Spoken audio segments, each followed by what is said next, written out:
Hello guys, this is Modest Major here, bringing you some commentary over some 34-2 Ricochet gameplay. The map in the background is Onyx. Onyx is most definitely one of my favourite maps in the game. It doesn't get voted all too often, so unfortunately I don't get too many gameplays on this map, but I personally love it. I think a lot of people like to stick to their safe bets, like Haven and Adrift, maps that they know inside out.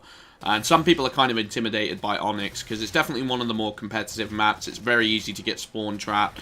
And if you don't know your way around the map well enough, you can get severely punished. So I understand why people don't like it, but I love it. It's very reminiscent of Heretic or Midship from Halo 2.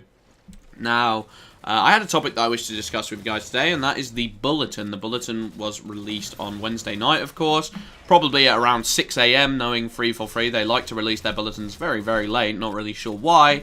But most of it was what we expected, but they also had a surprise Grifball announcement where they're going to be changing a lot of the elements of Grifball around. They're going to make the orange color when you're orange and picking up the ball. It's going to be much more bright orange. They're changing the Grifball Pro settings, meaning that the movement speed has been notched up from 170% to 180%. And they're also adding in a bunch of new maps, or courts, if you want to call them that.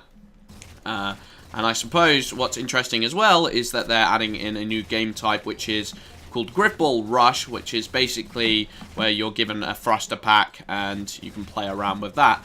Personally, Grifball isn't exactly my 100% favourite playlist, but I like that Free4Free is supporting the niche communities and not just letting people by the wayside. Unfortunately, what I would like to complain about is I feel like if Grifball needed any changes, they needed the hammer to be buffed, because personally, the hammer is not fun to play with on Halo 4.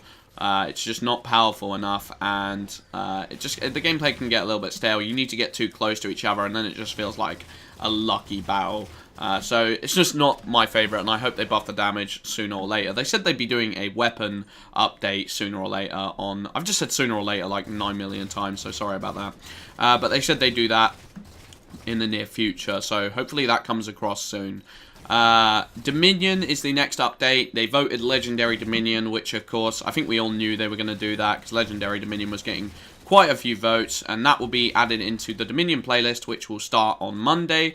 All of these changes will be taking place on Monday. I believe it is November the 24th. So yeah, Dominion will be there. You'll also be able to play Lockdown and regular Dominion, of course.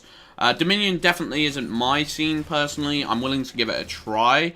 I think my CSR is pretty low in Dominion, so hopefully I can try and bring you guys some gameplays, but I don't exactly have the most fun in Dominion. Maybe if I had a full team and went in there and gave it a good try, but we'll just have to see. Then next is Community Forge Ricochet maps. If you didn't know, the maps that were chosen were Inheritor and Butter and Hekau. This was as part of the Community Forge Ricochet test playlist.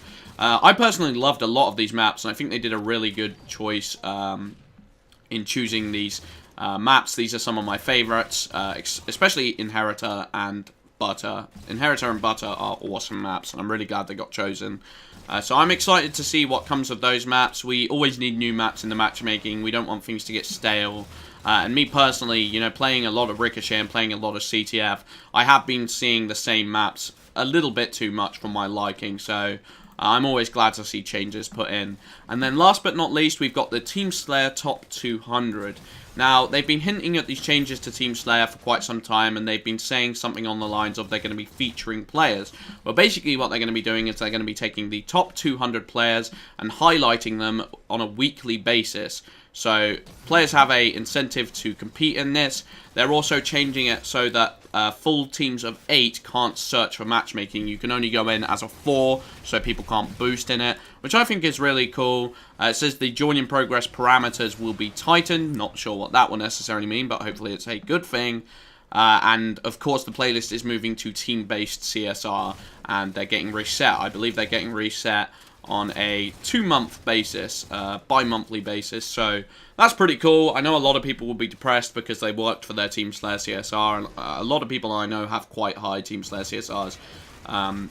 So yeah, that might be depressing to some people, but I think in the long run it will be entertaining, and maybe this gives us a hint as to what we can expect in Halo 5. Hopefully they're going for some sort of StarCraft 2 system where it resets itself on a bi-monthly basis, and you have to fight for control of the top ranks. That sounds really, really cool if they did something like that, but we'll just have to wait and see.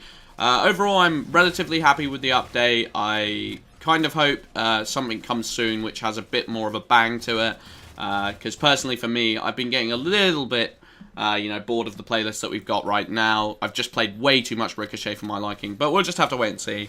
I hope you guys enjoyed the commentary. I've been Modest Major. Peace out.